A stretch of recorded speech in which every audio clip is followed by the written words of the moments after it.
Hello viewers, welcome back to my channel once again. Viewers, যাদের JRBT multitasking viva interview এখনও হয়নি, তোমাদের জন্যই এই ভিডিও বানানো। জেআরবিটি মাল্টিটাস্কিং ভাইভা ইন্টারভিউ যেদিন থেকে শুরু হয়েছে, অর্থাৎ 1 ডিসেম্বর থেকে এখন পর্যন্ত যতদিন যে কোয়েশ্চনগুলি জিজ্ঞেস করা হয়েছে সেগুলি নিয়ে আমি ভিডিও বানিয়েছি। যারা ভিডিওটি দেখেনি, তোমরা এই ভিডিওটির ডেসক্রিপশন বক্সে লিংক দেওয়া রয়েছে, সেখান থেকে সবগুলি ভিডিও দেখে নেবে।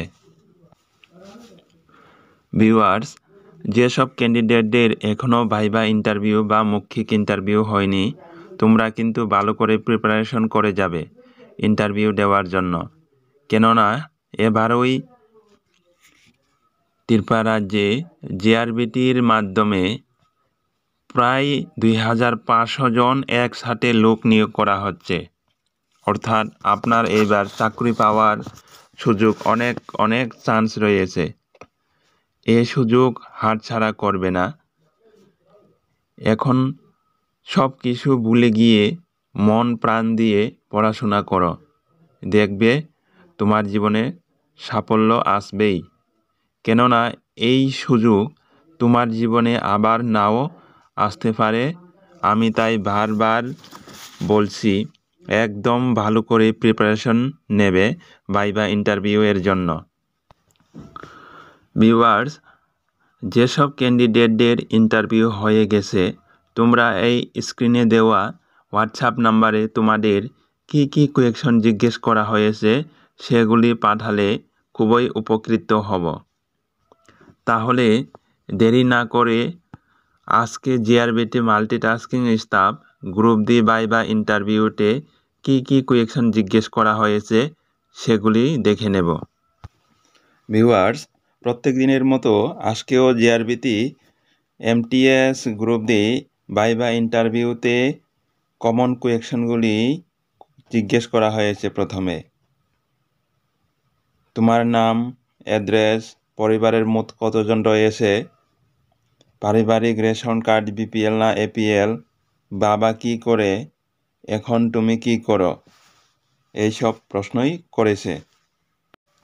Viewers, GRBT MTS group D candidate যারা রয়েছে, তোমরা কিন্তু নিজস্ব ডিস্ট্রিক্ট সম্পর্কে, সাব ডিভিশন, ব্লক সম্পর্কে সমস্ত কিছু জেনে যেতে হবে ইন্টারভিউ দিতে।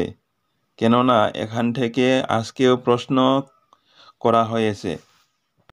এরপরে জিজ্ঞেস করা হয়েছে আইজিএম এর পুরো নাম কি।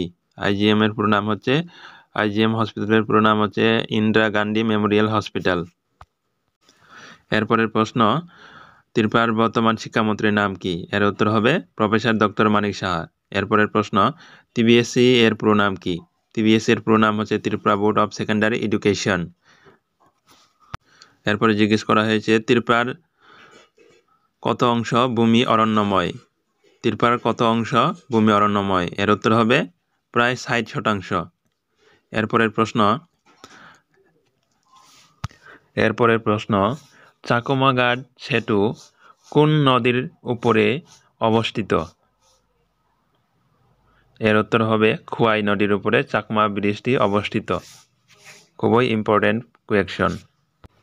এরপরে জিজ্ঞেস করা হয়েছে নীরমহলের মধ্যে কয়টি কক্ষ রয়েছে। এর উত্তর হয়ে যাবে ভিউয়ার্স 24টি কক্ষ। এরপরের প্রশ্ন, ত্রিপুরা রাজ্যে মোট অভয়ারণ্যের সংখ্যা কয়টি এবং অভয়ারণ্যগুলির নামগুলি বলার জন্য বলা হয়েছে। ভিউয়ার্স, খুবই সহজ প্রশ্ন। ত্রিপুরা রাজ্যে 4টি অভয়ারণ্য রয়েছে। অভয়ারণ্যগুলির নামগুলি হচ্ছে তৃষ্ণা, গোমতী, রুয়া এবং সিপাহীজলা।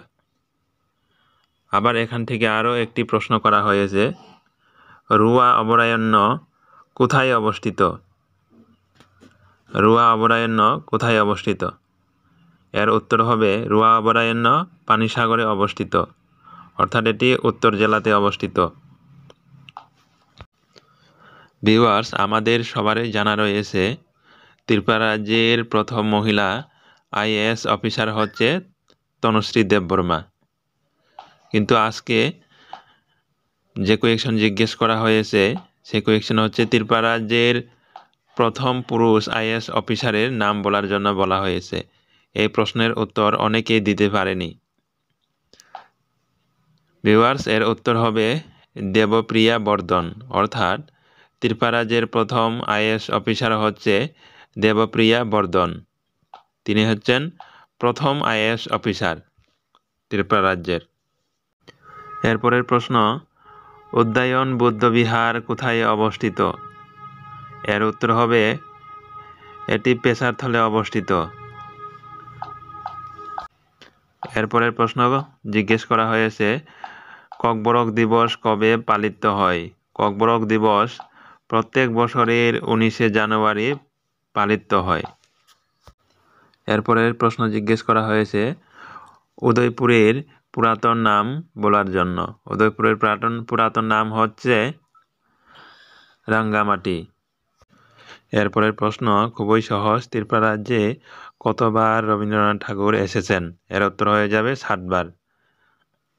এরপরের প্রশ্ন, হজাগরি ড্যান্স কোন সম্প্রদায়ের? হজাগিরি ড্যান্স কোন সম্প্রদায়ের? এর উত্তর হবে রিয়াং সম্প্রদায়ের। এরপরের প্রশ্ন, ত্রিপুরা রাজ্যের প্রথম মহিলা রাজ্যপাল কে ছিলেন?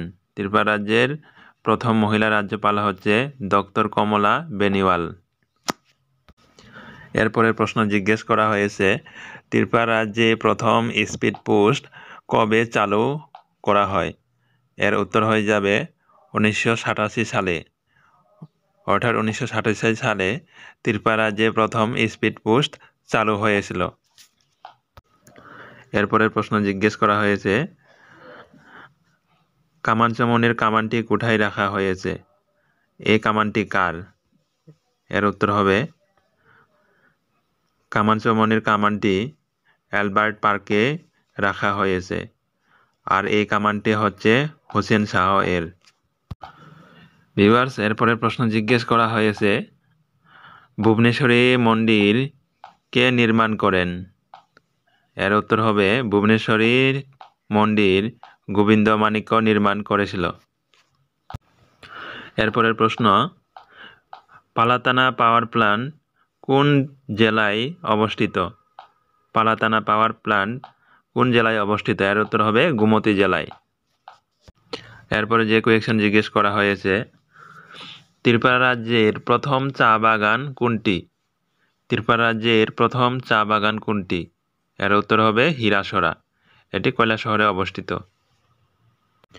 এরপরে প্রশ্ন জিজ্ঞেস করা হয়েছিল কবে আগরতলা স্টেট মিউজিয়াম প্রতিষ্ঠিত হয়? এর উত্তর হবে 22 জুন 1970 সালে। এরপরের প্রশ্ন, শান্তনা চাকমা কত নম্বর কনস্টিটিউয়েন্সি থেকে জয়ী হয়েছে? এর উত্তর হয়ে যাবে শ্রীমতী শান্তনা চাকমা 59 নম্বর কনস্টিটিউয়েন্সি থেকে জয়ী হয়েছে। এরপরের প্রশ্ন, গুগল এর সিইও কে? গুগলের সিইও কে? ভিউয়ার্স, এর উত্তর হবে গুগলের সিইও হচ্ছে সুন্দর পিচাই। ত্রিপুরা রাজ্যের প্রাণী সম্পদ বিকাশ দপ্তরের মন্ত্রী কে? এর উত্তর হয়ে যাবে শ্রী সুধাংশু দাস। তিনি হচ্ছেন ত্রিপুরা রাজ্যের প্রাণী সম্পদ বিকাশ দপ্তরের মন্ত্রী। এরপরে জিজ্ঞেস করা হয়েছে ত্রিপুরা রাজ্যের বর্তমান মন্ত্রিসভায় কতজন সদস্য রয়েছে? ত্রিপুরা রাজ্যে বর্তমান মন্ত্রিসভায় কতজন সদস্য রয়েছে? এর উত্তর হয়ে যাবে 9 জন। এরপরে প্রশ্ন জিজ্ঞেস করা হয়েছে উজয়ন্ত প্রসাদ কবে স্থাপিত হয়েছিল? উজয়ন্ত প্রসাদ কবে স্থাপিত হয়েছিল? এর উত্তর হবে 1900 সালে। এরপরে জিজ্ঞেস করা হয়েছে ত্রিপুরা রাজ্যের প্রথম মহারাজা কে ছিলেন? এর উত্তর হবে রাজাচন্দ্র। এরপরের প্রশ্ন, ত্রিপুরা রাজ্যের শেষ রাজার নাম কি? এর উত্তর হবে মহারাজা বীর বিক্রম কিশোর মাণিক্য। এরপরে জিজ্ঞেস করা হয়েছে ত্রিপুরা রাজ্যের আয়তন কত? ত্রিপুরা রাজ্যের মোট আয়তন হচ্ছে 10,491.69 বর্গ কিলোমিটার বা স্কোয়ার কিলোমিটার। এরপরে জিজ্ঞেস করা হয়েছিল ত্রিপুরা রাজ্যের বর্তমান রাজ্যপালের নাম কি? ত্রিপুরা রাজ্যের বর্তমান রাজ্যপালের নাম হচ্ছে নালু ইন্দ্রসেনা রেড্ডি। এরপরে জিজ্ঞেস করা হয়েছে ত্রিপুরা রাজ্যের উচ্চতম পাহাড় শ্রেণী কোনটি? ত্রিপুরা রাজ্যের উচ্চতম পাহাড় শ্রেণী কোনটি? এর উত্তর হবে বেটল্যাংসিপ। এটি জম্পুই পাহাড়ে অবস্থিত। এরপরের প্রশ্ন, ত্রিপুরার দীর্ঘতম নদীর নাম কি এবং এর দূরত্ব বা ডিস্টেন্স কত? এর উত্তর হয়ে যাবে ত্রিপুরা রাজ্যের দীর্ঘতম নদীর নাম হচ্ছে মনু নদী।